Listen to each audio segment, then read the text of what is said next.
I've previously described how to manage updates to Android Studio, but you should also check the Android SDK and make sure you have all the components you need. To get to that setting, go to Configure on the welcome screen and choose SDK Manager. The SDK Manager shows you all the different components that you'll need, including what are known as SDK platforms. The platform represents a version of Android.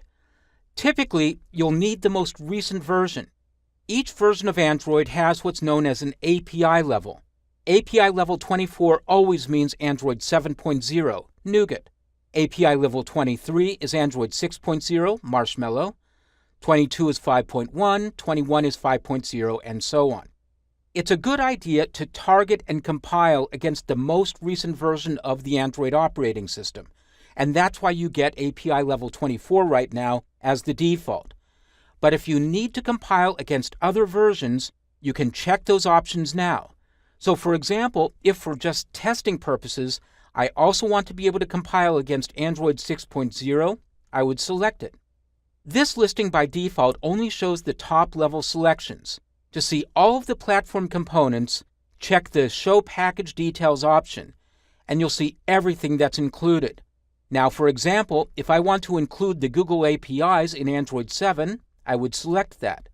You should also select at least one system image if you want to use virtual devices for testing. And currently, I recommend using the Google API system image for 64-bit devices.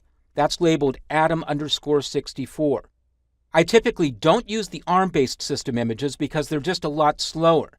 And unless I'm working with some of the other form factors, such as Android TV or Android Wear, I don't bother with those either.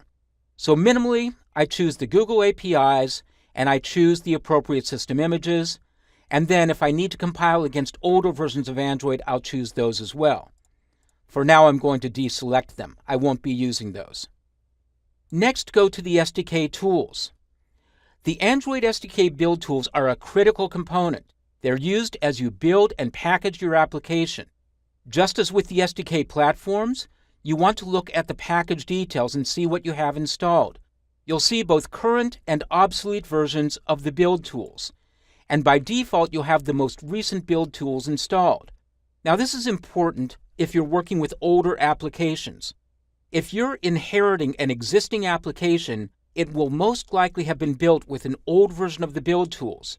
You'll be able to update the project to use the most recent version if you want, or if you want to maintain stability with that version and make sure it's being packaged in exactly the same way as before, you can download the right version of the build tools for that project. And you can have as many different versions of the build tools installed as you need to support your various projects. Now, I'm only going to work with one version of the build tools, the most recent one, so I'll deselect that and just leave the most recent version selected.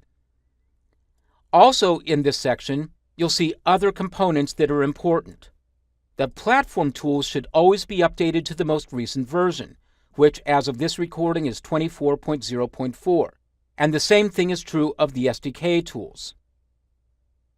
You'll also want to make sure that you've installed the appropriate support repositories. There are two critical ones called the Android Support Repository and the Google Repository that are listed way down at the bottom, and you should always have the most recent versions of these as well. The other support repositories listed here are for a new component called Constraint Layout, which as of the time of this recording was still in alpha. That is, it wasn't quite ready for production, so I'm going to ignore those for right now. If you're working on Windows and you're going to test with a Google phone, that is a Nexus or a Pixel phone, you should make sure you've installed the Google USB driver. You'll need that in order to connect your physical device for testing. And you should also make sure that you've installed the Haxum software. This is called the Emulator Accelerator, and it's an important component that speeds up virtual devices on both Windows and on Mac OS. Once you've selected all of the components that you're going to need, click OK, and then when prompted, click OK again. If you see a license agreement, accept it, click Next, and your download begins. Once the download and extraction of the files is complete, you'll have everything you need to build your applications, including all of the SDK platform components, all of the build tools, and all the software and system images you need for testing your app on both physical and virtual devices.